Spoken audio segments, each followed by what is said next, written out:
اللہ تعالیٰ نے انسان کو بنایا، اس کو درست کیا اور اس کے اندر اس کو فجور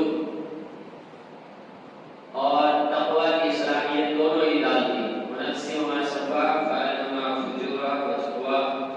فجور کہتے ہیں نافرمانیوں کو اور تقویٰ کہتے ہیں ڈر اور خوف کو۔ تو یہ دونوں صلاحیتیں اللہ تعالیٰ نے اس کے اندر رکھی ہے۔ اصل میں ہوتا یہ ہے کہ جب کبھی قرآن و احادیث کے اندر بیان کیے گئے وہ وعیدیں، وہ قباحت، وہ شناعت بیان کی جاتی ہے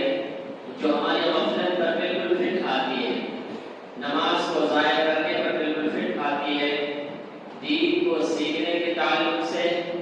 یا دین پر عمل کرنے کے تعلق سے جو غفلتیں موجودہ حالت میں ہم سے ہو رہی ہیں اور ان کے متعلق جو وعیدیں سنائی جاتی ہے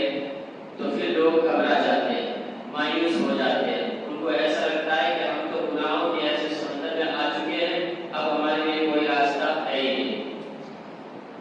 اسی طرح کی چند باتیں میرے پاس آئی تو میں سوچا کہ وہ قرآن اور احادیث میں بیان کیے گئے وہ احکام بھی آپ لوگوں کو سنا دیا جائے کہ جس میں ہمارے لیے امید کے پیغامات ہیں۔ اور اس لیے قرآن کریم کی سب سے بہتر اور سب سے اچھی وہ آیت کہ جس میں اللہ تعالیٰ نے اپنے بندوں کو مخاطب کر کے صاف طور پر کہا ہے یا عبادی الذین اسرفوا علی انفسہم، کہ میرے اے وہ بندو کہ جنہوں نے گناہ کر کے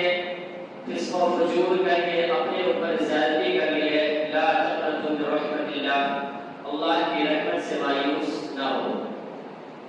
قرآن کریم میں جب اللہ تعالیٰ نے کہہ دیا کہ اللہ کی رحمت سے مایوس نہ ہو،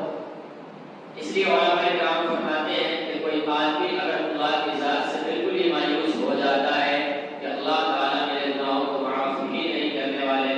تو یہ حرام ہے۔ آگے اللہ تعالیٰ نے فرمایا ان اللہ یغفر الذنوب جميعا، اللہ تعالیٰ تمہارے تمام گناہوں کو معاف کر سکتے ہیں، سارے گناہوں کو معاف کر دیں گے۔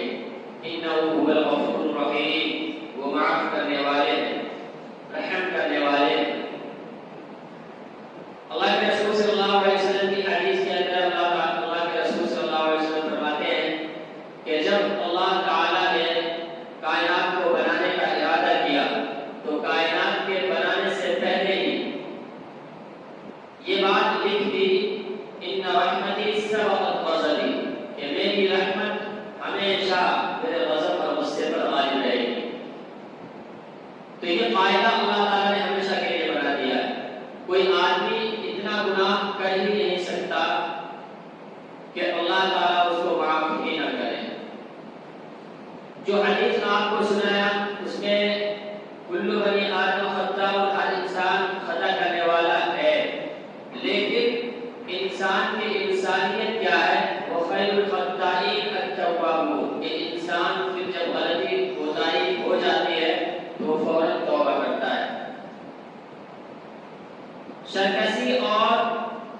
ہر دھرمی پہ نہیں اڑتا، یہ تو شیطان کا کام ہے۔ تمرد اور شیطانیت یہ شیطان کے اندر ہوتا ہے کہ وہ غلطی بھی کرے اور ضد پہ اڑ بھی جائے، ہم نہیں ماننے والے اور توبہ نہیں کرنے والے، لیکن انسان کو اللہ نے ایسا نہیں بنایا۔ تو اگر انسان ایسا نہ کرے جیسا اللہ نے اسے بنایا ہے ویسا ہی یہ عمل بھی کرے، غلطی ہوئی فوراً توبہ کرے۔ ایک حدیث کے اندر اللہ کے رسول صلی اللہ علیہ وسلم فرماتے ہیں حضرت علی کہ مومن کی پہچان یہ ہے کہ جب وہ گناہ کرتا ہے تو وہ اس گناہ کو اپنے اوپر گرتا ہوا پہاڑ سمجھتا ہے کہ میں اس پہاڑ کے نیچے بیٹھا ہوں اور یہ پہاڑ میرے اوپر گرنے ہی والا ہے۔ اتنی فکر ہوتی ہے اس کو جب وہ کوئی غلطی کوئی گناہ کر جاتا ہے اور پھر وہ اس سے بچنے کی کوشش کرتا ہے۔ ذرا سوچ کر دیکھیے کوئی انسان جس کو اس بات کا یقین ہو جائے کہ میں جس دیوار کے نیچے بیٹھا ہوں یہ دیوار مجھ پہ گرنے ہی والا ہے۔ حضرت عبداللہ بن مسعود تو پہاڑ فرما رہے ہیں کہ کسی پہاڑ کے نیچے کوئی انسان بیٹھا ہوا ہے اور اسے یہ معلوم ہے کہ یہ پہاڑ اپنے اوپر گرنے ہی والا ہے، تو کیا وہ اس وقت وہیں بیٹھا رہے گا؟ بالکل نہیں، بلکہ وہ اس سے بچنے کی کوشش کرے گا، وہاں سے بھاگ گناہوں کو ایسا ہی سمجھتا ہے کہ جب اس سے غلطی کوتاہی ہو جاتی ہے وہ فوراً اللہ کے بارگاہ میں حاضر ہوتا ہے، توبہ استغفار کرتا ہے، اپنے گناہ پر شرمندگی کا اظہار کرتا ہے۔ فاسق و فاجر اور کافر وہ ہے حضرت عبداللہ ابن مسعود رضی اللہ عنہ کے قول کے مطابق کہ وہ گناہ کو ایسا سمجھتا ہے جیسے ناک پر بیٹھی ہوئی مکھی، انگلی سے اشارہ کیا اڑ گئی تو صحیح، نہیں ہوئی تو صحیح، اس کو اس بات کی فکر نہیں ہوتی، گناہ کیے جا رہا فکر نہیں۔ اب ان دونوں میں فیصلہ کرنا ہمیں ہے، کیا ہم بھی ایسے ہیں کہ گناہ کر کے ناک پر بیٹھی ہوئی مکھی کی طرح ہاتھ کے اشاروں سے اڑا دیتے ہیں، یا غلطی کرنے کے بعد ہمیں وہ فکر ہوتی ہے جو ایک مومن کو ہونا چاہیے۔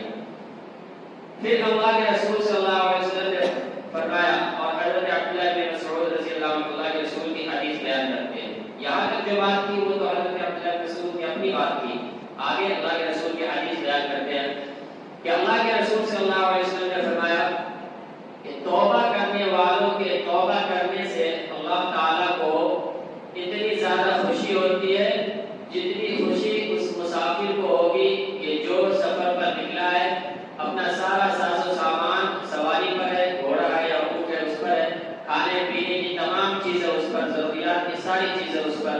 اور وہ اتنا ایسے چٹیل میدان میں پہنچتا ہے کہ اب گیا وادی میں پہنچتا ہے کہ جہاں کہیں سے کہیں انسان نہیں، حیوان نہیں، چرند و پرند نہیں، کھانے پینے کے کوئی انتظامات نہیں، اور وہ تھک کر بیٹھ جاتا ہے آرام کرنے کے لیے، اسے نیند آ جاتی ہے۔ جب آنکھ کھلتی ہے تو وہ دیکھتا ہے کہ میری سواری غائب ہے، موجود نہیں ہے، اور سارا ساز و سامان اسی پر، کھانے کی چیزیں بھی، پینے کی چیزیں بھی، سواری پوری غائب تو ساری چیزیں غائب۔ وہ مایوس ہو جاتا ہے، پہلے تلاش کرتا ہے ادھر ادھر، کہیں وہ سواری نظر آ جائے، کچھ کھا بھی لے، کچھ پی لے، اور سواری مل جائے گی تو اس پر سوار ہو کر آگے سفر کریں گے، لیکن وہ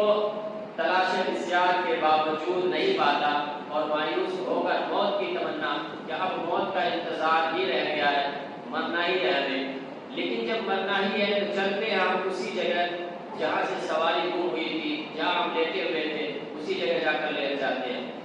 جب وہ اسی جگہ واپس لوٹ کر آتا ہے اور لیٹ جاتا ہے، پھر نیند لگ جاتی ہے، اور پھر جب آنکھ کھلتی ہے تو دیکھتا ہے کہ وہ سواری واپس لوٹ آئی،